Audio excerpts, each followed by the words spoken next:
Hello everyone, তো আজ হচ্ছে মাদার্স ডে। তো আজ একটা কাজে একটু বাইরে বেরিয়েছিলাম।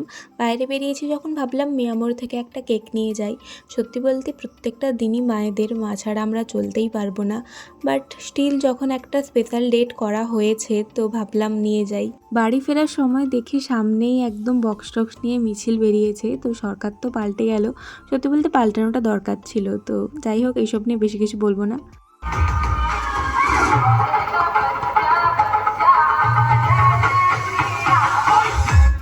मेरे साथ पूरी ताकत से बोलिए जय श्री राम।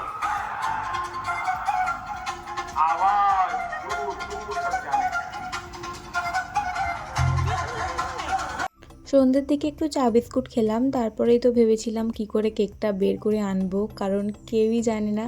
তো যাই হোক, সবার চোখের আড়ালে বের করে এনেছিলাম। কেকটা খুলে মনটা একটু খারাপ হয়ে গেছিলো, কারণ দেখতেই পাচ্ছ একদিকে সরে গেছে। তো অনেকটাই সাবধানে এনেছিলাম, বাট বাম্পারের জার্কিংয়ের জন্যই মনে হয় এরকমটা হলো। তো যাই হোক, কিছু করার নেই আর। তারপর সবাই মিলে কেকটা কাটলো, আর এখানে দেখো দুটো পুচকেও আছে। তো যাই হোক, কেকটা চকলেট ফ্লেভারের ছিল, মোটামুটি ভালোই খেতে। মিষ্টিটা আমার একটু বেশি মনে হয়েছে, কিন্তু ভালোই। মিয়ামোরের কেক মানে তো খেতে টেস্টি হবেই। এখানে সবার জন্য আর কি কেকটা ভাগ করা হচ্ছিল। তারপরে এই রাজস্থানি কুলপিটা খেলাম। দেন ডিনারের পর কেকটাও খেলাম এক পিস, কারণ তখন খুব একটা ভালো লাগছিল না, তো ভাবলাম ডিনারের পর খাই। তো যাই হোক, তারপরে উপরে এসে স্কিন কেয়ারটা করে নিলাম।